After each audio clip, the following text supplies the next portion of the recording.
Le rapatriement d'un Camerounais qui vivait en Angleterre.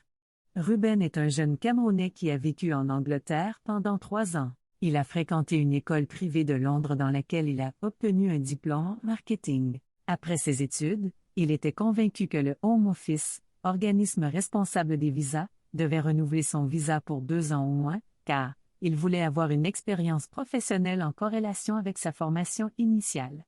Il n'arrivait toujours pas à décrocher un emploi dans ce domaine, hormis un stage de 3 mois non rémunéré dans une petite entreprise de la place. N'ayant pas vu de réponse positive pour une prolongation de son visa, il décida néanmoins de rester vivre en Angleterre. À la suite d'une altercation dans un pub l'année qui suivait, ses papiers d'identité lui furent demandés par les agents de police. Il n'était plus en règle. Les menaces d'expulsion du territoire ont commencé à ce moment-là. Les nombreux recours demandés par son avocat commis d'office étaient restés lettre morte. Le jour J approchait à grands pas. Il n'avait même pas eu la possibilité de repartir dans son domicile. Il avait pu contacter un de ses colocataires. Il partageait le loyer d'une maison de 4 chambres en périphérie de Londres.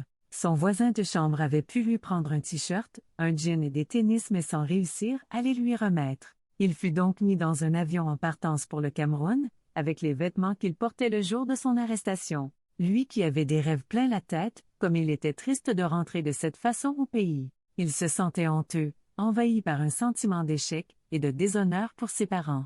Personne ne l'attendait à l'aéroport. Il n'avait même pas dit à ses parents qu'il serait au Cameroun ce jour-là. Quand il est arrivé dans la maison familiale, ses parents et ses frères étaient si contents de le voir après 4 années d'absence que personne ne lui demanda d'explication. Le lendemain de son arrivée, il décida de raconter son parcours chaotique à ses parents. Son père était désolé pour lui, après tant de sacrifices consentis pour l'étranger. Personne ne s'attendait à le voir revenir les mains vides. Il se réjouissait du fait qu'il était diplômé. C'était un atout non négligeable. Quelques mois plus tard, il rencontra un de ses oncles. Ce dernier lui parla de l'entreprise d'un de ses amis, qui recherchait quelqu'un ayant un profil professionnel similaire au sien. Après 2 entretiens concluants, il put signer un contrat comme cadre dans cette entreprise. Ruben est devenu quelqu'un de très épanoui dans son pays. Les épreuves qu'il a traversées l'ont forgé et font sa force. Sponsorisé par Expat Cameroun.